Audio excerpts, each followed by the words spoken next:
Look, I'm sorry to say this, but we're not going to stop global warming.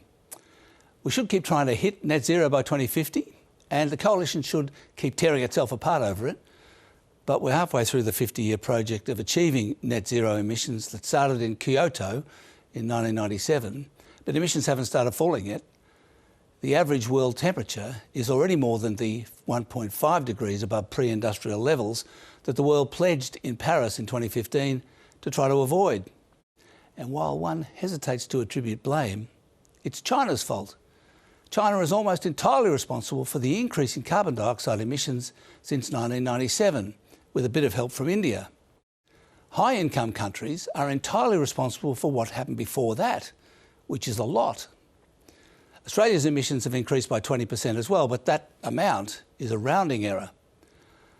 Now, I pointed out here a fortnight ago that China is leading the world in renewable energy, which is true, but it's also leading in the burning of coal.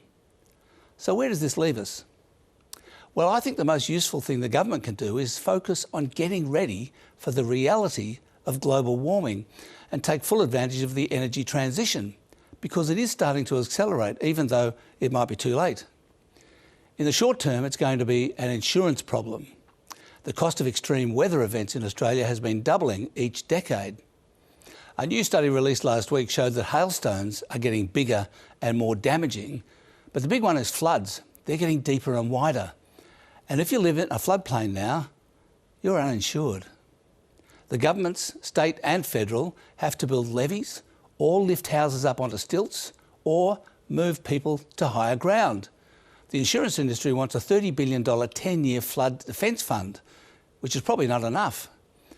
But a carbon tax would pay for it and would also do something about emissions.